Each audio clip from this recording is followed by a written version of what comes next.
Good morning, everybody. So today we want to provide you an update on the expansion of the westbound traffic lanes on the Washington Bridge. As you know, tonight we'll be putting in place the third lane on the westbound travel. So we want to also, in conjunction with that, which we think is very important, we want to introduce the implementation of some new traffic calming and enforcement to reduce accidents and address the distracted driving that we feel is contributing to a heightened number of accidents, which then in turn cause many delays on the bridge. So today, Governor McKee will provide details of these initiatives and the progress we've had today. Colonel Weaver will address the state police initiatives to reduce distracted driving and accident reduction. Director Alvidi will review the schedule for the new traffic pattern and outline what drivers can expect beginning tonight. So upon conclusion of the speaking program, as we've done up to now, we'll take questions. Thank you. Governor McKee. Thanks, Joe, and welcome to the set of Ella McKay. Was it Ella McKay? Ella McKay, yes. Got the nice, I'm looking taller today. So first, good morning, everyone, and we're here to kind of inform, give an update of where we are on the structural issues that are happening on this weekend, along with the enforcement issues that we think are really critical to make the public, general public who's driving on the bridge aware of. So our engineers and work crews are about to add a third lane to the westbound side of the Washington Bridge. Once drivers get used to the change, the new traffic pattern should shorten the time it takes to get over the bridge, ease some of the congestion in the surrounding towns that I know has impacted many Rhode Islanders, especially in the East Bay. I recognize Mayor De Silva. I think I saw him walk in here somewhere. Okay, there you are there. Good. So you're right on the front line over here, Mayor. Well, it's good to have you on the front line with us. Accidents have been on my mind lately, and that's why I called today's press conference to talk about how, if we work together, we can keep people safe and get them where they need to go with the least amount of delay possible. And I would also add making sure that we're giving our small businesses that are in the impacted areas every chance that possible to continue to do business. We know that in order to do all those three things successfully, we must reduce the number of accidents occurring on the Washington Bridge, particularly those caused by distracted driving. In the months prior to December, the December 11th closure date, we were averaging one accident a day on and around the bridge, which to me is, still something that we should be able to reduce on. But think about this. After the closure, that jumped to 2 to 3 a day. And most of them were minor, fender benders that could be avoided. That means every day commuters have to deal with 3 wild cards that can disrupt their plans and certainly grow their frustration. Now's the time for a reset. We can plan how we manage accidents once they've happened. That's why we have additional state police and tow trucks staged in the area, so we can respond to the accidents almost immediately and move disabled vehicles off the road more quickly. I know I have been involved, with going over the bridge when there's an accident, and I know that the delays are real. And certainly the delays when there's an accident are a great deal more time sensitive than if we're able to keep the roads without those accidents or abandoned vehicles. That's an effective response tool, but it's not enough to prevent the accidents from happening. We will clear the area as fast as we can and make sure that the traffic continues to flow, but that's not enough. We can't stop all accidents on the bridge, although I would like to, and I'm sure no one gets up in the morning thinking that it was going to be a good day to have a fender bender and to be delaying traffic at the same time of going through the aggravation that we probably have all gone through as drivers, that we have to kind of get information, we got to follow up with our insurance companies, the list is on and on, we got to potentially get to the auto body shop. These are all things that weigh on us, and many of these accidents, if not all of these accidents, can be avoided. We can reduce the number if we follow safety guidelines. Accidents on the bridge can be reduced if we get in our lane and stay in our lane. And remember, it's just a short period of time to get over the bridge. To follow these rules at that point in time is not going to be a time-consuming issue, but it will be a safety issue. And safety has always been our #1 priority from the time that I made the decision to close the bridge. And now we're working on a reset strategy as we open up additional lanes. Accidents on the bridge can be reduced if we stick to the 40-mile-an-hour speed limit, which is lower on the bridge because the lanes are narrower. It's just common sense. They are not unreasonably narrow. There are many places in Rhode Island that follow a similar model, as DOT can tell you.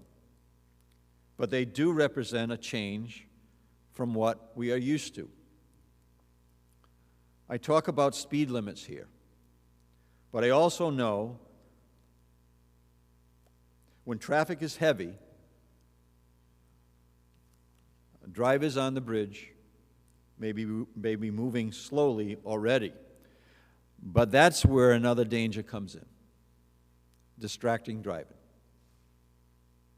It's tempting when you are in traffic to take out that cell phone and check your texts. But having the discipline not to do that during that short time frame, that short distance that you're going to travel over the bridge, is really critical for us to reduce these accidents. It means that you are paying attention to your surroundings, and it means you are more likely to cause an accident that not only affects you, but, as I said, many hundreds of cars around you. Don't be that person. Don't be that person. We are asking everyone to do their part and put the phone down. So as we gear for the next traffic pattern change, which will begin late tonight, we have also increased state police presence on the bridge to address distracted driving. You will also see a significant increase in signage and public service announcements to remind us all to stay in your lane, stay at the speed limit, and please stay off your phone. We are in this together, and we know that it's an extended period of time that we're going to be in this together. The demolition is going to happen. A new bridge that's will be built that will outlast all of us will happen, but it's going to take time, and this is the moment for a reset in terms of the behavior and our driving habits.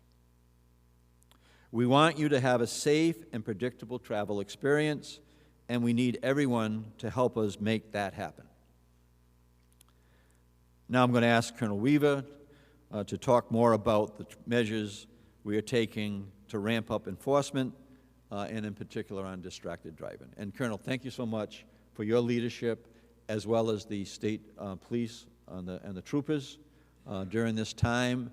This is kind of an added time frame of workload, and you guys are stepping up.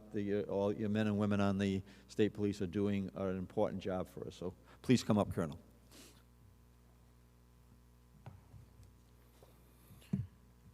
Thank you, Governor McKee. Good morning. I appreciate the opportunity to update Rhode Islanders on the role of the Rhode Island State Police in supporting the Department of Transportation with the flow of traffic over the Washington Bridge.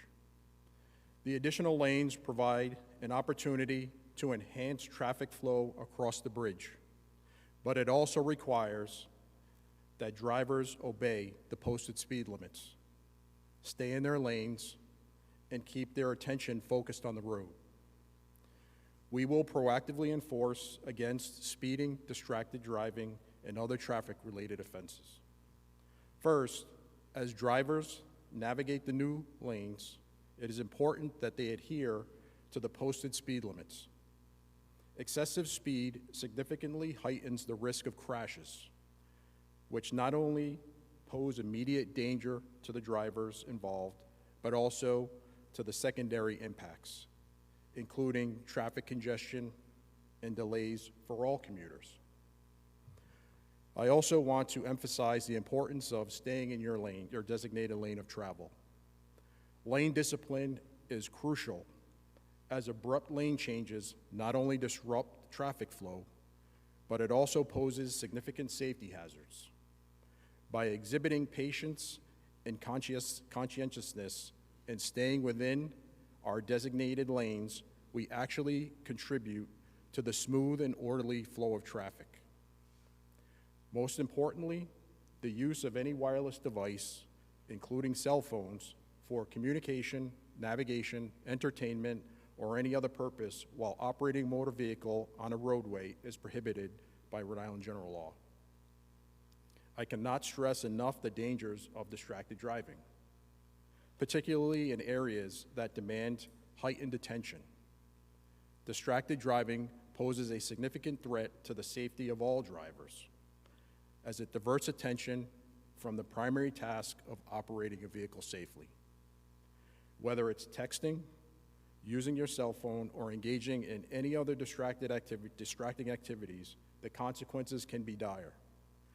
Not only does distracted driving increase in congested areas where traffic is already challenging to navigate, the risks associated with distracted driving are further amplified. Please give your undivided attention to the road and your driving. By remaining focused and alert, we can mitigate the risk of crashes, ensure our safety, and contribute to the seamless flow of traffic during these challenging circumstances. We appreciate our residents' patience during this time. By obeying speed limits, maintaining lane discipline, and avoiding distractions, we can all contribute to a better commuting experience for everyone. Thank you for your cooperation. And now, Director Alviti.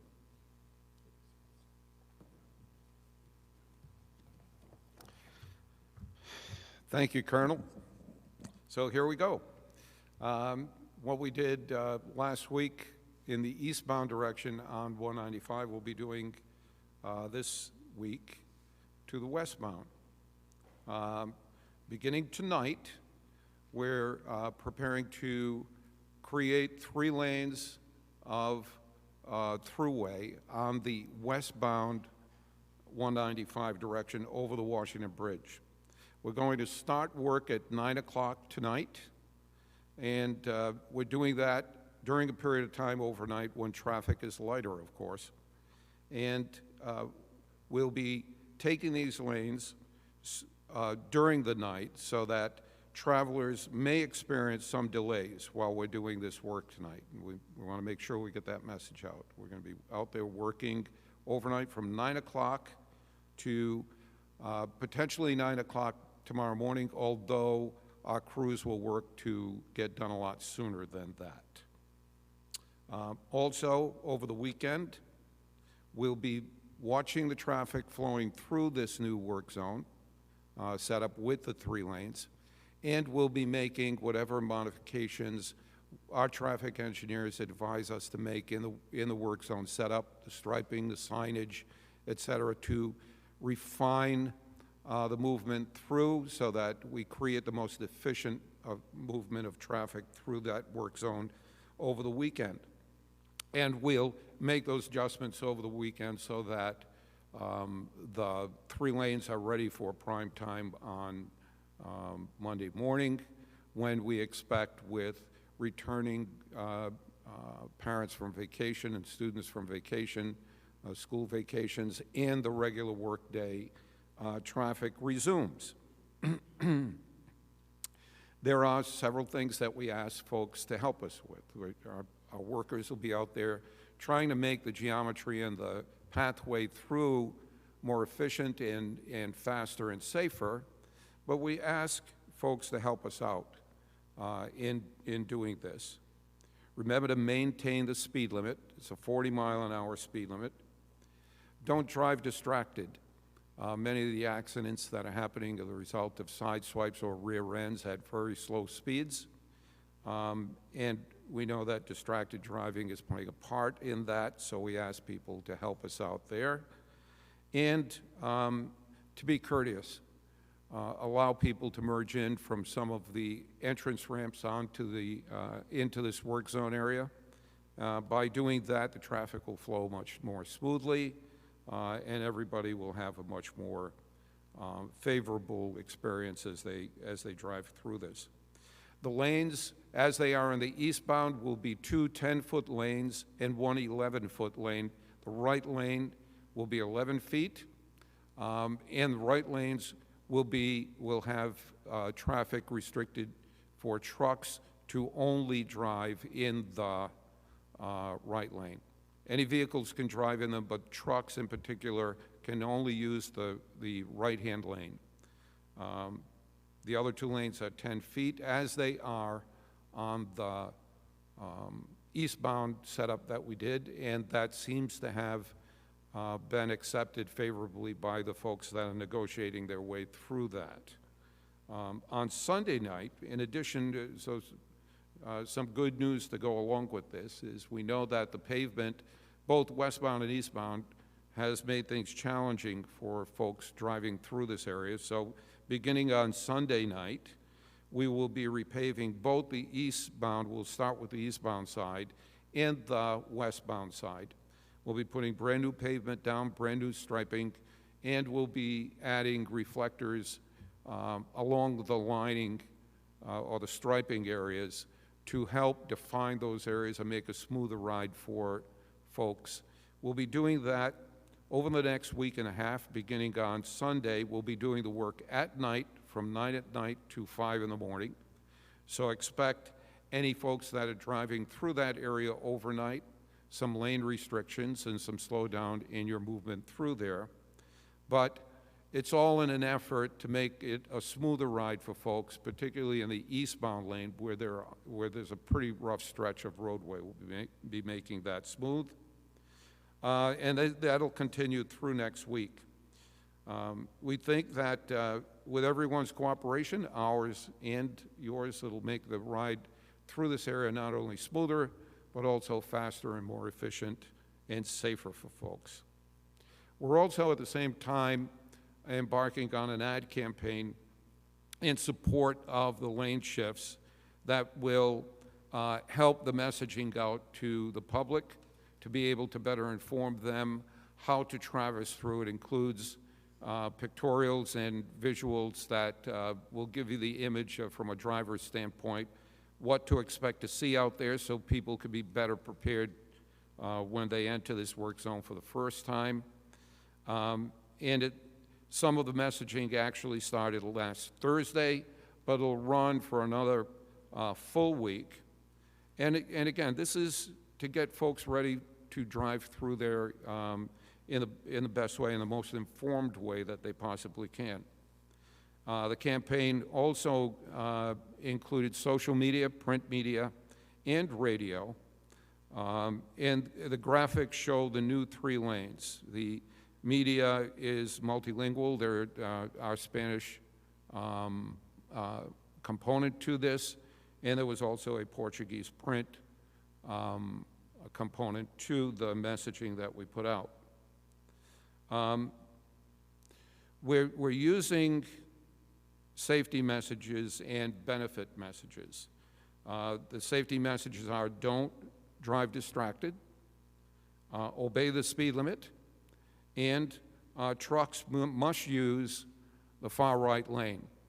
And just as important as those is being courteous to one another and allowing merging to take place and people to zip into the main travel lanes as they merge on. The benefits messages will emphasize that the lanes will give you a smoother ride, particularly with the new pavement that we'll be putting down, and they'll get you over the bridge more quickly, so we'll have a faster ride. The driver and passenger safety, again, is always at the forefront of the concerns of DOT.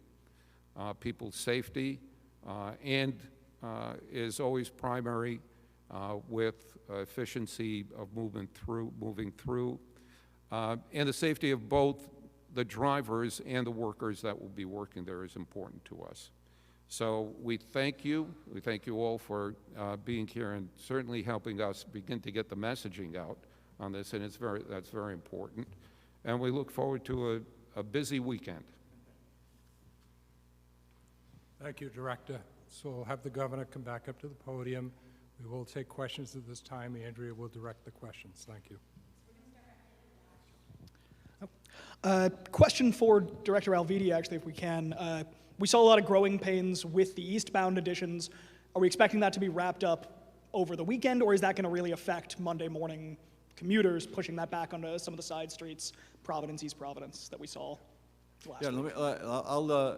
Director can come up, but also I think that the timing of the work makes more sense than doing a weekday timing, which was impacting traffic during, going to work, coming to work, going to school, and that type of thing. So I think that one of the things you're going to see is, the planning going on a Friday night through the Saturday, Sunday, will be able to, address those issues that you just talked about. I don't know if you want to add anything to that, Peter. No, I think that hit it on the head. Yeah.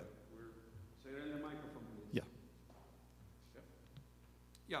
So the plan is to begin work at 9 o'clock on Friday night, to have everything in place before 9 o'clock on Saturday morning, to give us a weekend to make those changes.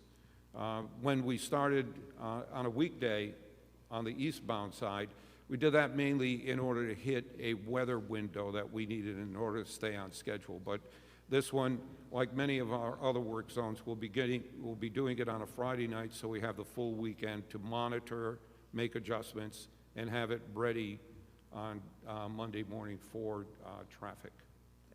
Thanks. A week or so when traffic will be brought to a full stop?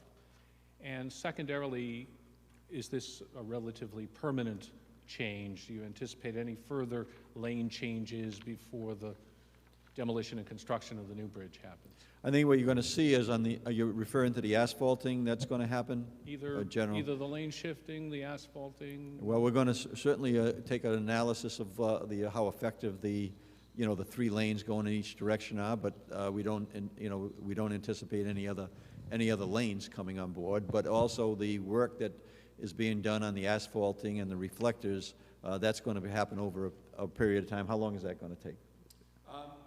Until Monday the 29th. Monday the 29th. Okay, thanks. But no full stop to the traffic? No, I think the plan is, at least as I hear it, and the director can correct me if I'm wrong, is that it's going to be 1 lane at a time doing the work, and transportation is going to continue to flow during that time frame overnight. Director Alviti, I wanted to ask about the truck restrictions. I've talked to a former RIDOT engineer who said that the trucks coming from 95 south, getting on 195 east, might have a hard time getting over to that right-hand lane during rush hour because they're starting on the left and they're bigger trucks. Is that actually going to be practical during rush hour? Is that going to be a challenge for trucks to actually make it over to that 11-foot lane? And a second question is, what are you seeing in terms of backups on South Water Street and how that merge into live traffic is affecting things? So it's a little early to tell what the beneficial effects are. Anecdotally, we're seeing beneficial effects in the flow of the traffic through and less congestion, particularly on that 95 area, the Route 95 transition into 195, where much of that truck traffic has to make the transition into the right lane. We have added additional signage along 95 to prepare truck drivers to make that transition over to the right-hand lane sooner rather than later. We're finding that that has a positive effect on the movement of trucks into that lane. Enforcement, as you've heard, is going to play a big role in creating a culture among the truck drivers to make sure they're in that right-hand lane before they enter the work zone, because it'll be illegal to be in the other two lanes. We're seeing that we monitor that movement continuously, and we make adjustments to signage and striping in order to accommodate those changes. And we have during the last week, and we've seen that moderate considerably. We expect that there may be minor changes as we go on. We're always looking to make things better and more efficient. So our traffic engineers are out there on a daily basis actually riding through to make sure that we've got this as well signed and as well people are moving through as well informed as we can make it. Colonel Weaver, could you kind of quantify, since the bridge closure, how often have state police been pulling people over for distracted driving, for different violations, and where do you plan to step up? How far do you plan to intensify that enforcement? So the main goal, again, as the governor has stated, is safety. So we have been monitoring the number of motor vehicle crashes in the area, and we have recently increased our enforcement to attempt to mitigate the number of crashes in the area of the Washington Bridge. So that increase has just recently happened, and we plan to assess with the forthcoming lane changes, and we will make determinations on how best to deploy the resources to ensure that we are able to address any issues as far as speeding, lane changes, which also contribute to the number of motor vehicle crashes.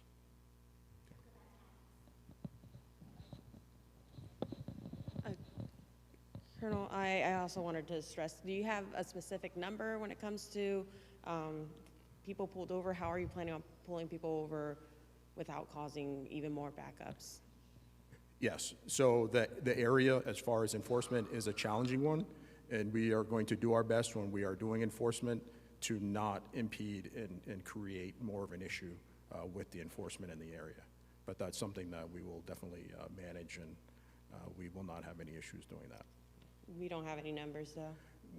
The numbers, we can get back to you with specific numbers, but again, this whole situation is very fluid, so there are many factors that are going to go into this, so the numbers are going to change.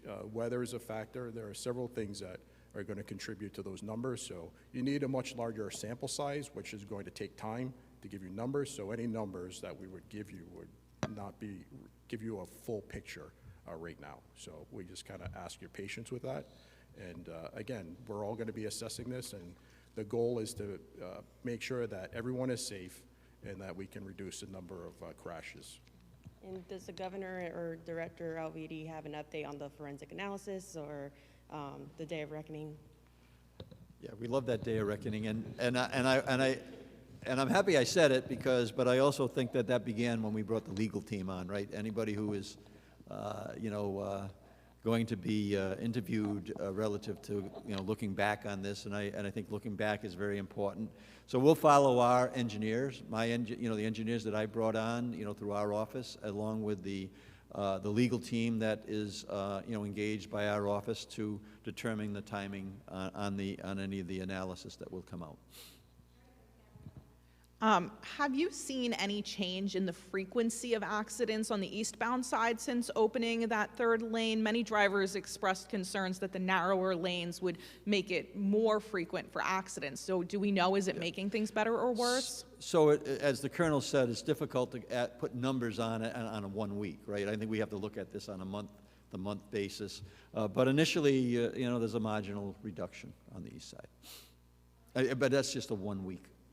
That's not data that we're going to rely on. We're going to, and this also predates this effort here today to be asking, and pointing out that the driving is, the driving is very important, the driving behavior. First to El Coronel, Weaver. We're going to have a warning period for the driver. Let's say some people maybe by mistake go 45 miles an hour. It's going to be a grace period where people are going to be warned, man, guys, slow down, or you're gonna have the patrol car just driving back and forth over the bridge at 40 miles an hour to keep the speed limit? No, again, the patrols will have discretion, and we would just like people to be mindful of their speed. And we are also not going to, we're going to be targeting the people who are being aggressive in their driving behaviors. So we're not looking to cite people who are just going slightly over the speed limit, although we would like them to maintain the speed limit or below, but we will definitely make sure that we are targeting the people who are really becoming aggressive in their operation and speed and lane changes and things like that. And then distracted driving is other priority as well. No, just one for the governor. Yeah, no, I just add, the colonel, we've asked the colonel to, use whatever measures are necessary to lower these accidents, and I think it's important that they're measured, and that's what I think that the colonel just represented. Today's Friday. Any other good news for us? Any other update regarding who's responsible for the damage of the bridge? Anything that you can add today? Other than the fact that, we just had the question about the forensics and the looking backwards, which is really important, clearly, but, I'm taking it. I also feel as though that where I stand, a lot of the stuff that happened prior to me being in office, we have to really do a real close look on that and then make determinations. But I am very focused on from December 11th moving forward. Making sure that the RFPs are coming out for the demolition. Believe that we're having weekly meetings with the full teams that are representing all the parties relative to this issue, including our commerce, which we are working on. That should be, certainly something that'll be coming up very shortly, working with the General Assembly about helping our local communities and partnering in with our mayors, Mayor Smiley and Mayor De Silva. That's happening as well. And then the RFP for the actual building a brand new bridge, again, that will outlast all our lifetimes, that is top priority for me. Well, I like that one. The final one is you're going to take responsibility of what happened over the summer. That somebody inspect the bridge, never inform Peter Abiri or inform you, because it was under your watch that happened. You're going to own that responsibility that inspector or whatever person who find the problem lie to the community and to all of you guys? That's a given that we're going to hold accountability as we, as we get the information to make sure that we're accurate on who we hold accountable, right? So, so I look at this as two sections: one prior to December 11th, and then the scrutiny that needs to be had for accountability there, and then also happening after December 11th, and also the scrutiny and accountability there. Clearly, we're, as our office, as governor, we're responsible for the decisions that were made to close the bridge, and then thinking that it might be a 90-day fix, and then finding out through our engineers that it was going to be longer than a 90-day fix to get back to where we were, and now doing the RFPs, bringing on a legal team, bringing our engineer team on. That's certainly, something that I am totally responsible for. Director Alviti, there's been a lot of talk looking back, but looking forward, are there any concerns within RIDOT that this expanded traffic flow over the singular southbound bridge, or excuse me, southern span, is going to initiate any premature wear on that span? Is there any concern for that we're sort of alleviating things now, but kicking a can down the road that in a few decades that bridge might have a shorter lifespan due to these implementations? So you're talking about the eastbound spans and whether or not it will be adequate for the additional traffic, is that correct? The southern bridge. Say it again? The southern portion of the bridge that contains both east and westbound traffic. First, it's important to understand that there are two separate bridges here. The one that is heading eastbound, or traditionally headed eastbound, that we're now using for two-way traffic, and there's the westbound bridge. The eastbound bridge is a much newer bridge.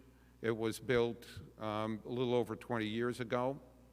It was built to new standards, in a different way and a different kind of construction than the westbound bridge. The westbound bridge was built in the 60s, so it's many decades older than the one that we're using. And in an abundance of caution, we hired in addition to relying on the annual inspections that are done on that side, we brought on a separate consultant to take an independent look at the structure, using it for full 6 lanes and the additional traffic. And they found that it is adequate for that.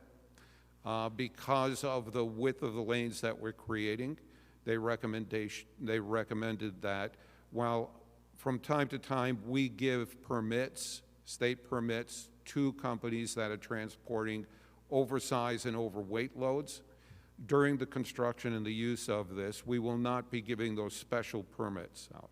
But for regular traffic, they determined that the bridge is sufficient to be able to carry that additional capacity during the length of the project.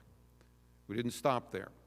We had a second company come in, review that company's computations and do a peer review on it, and they concurred with the first engineering company. So we've had 2 additional looks in addition to the other engineering reports that we had.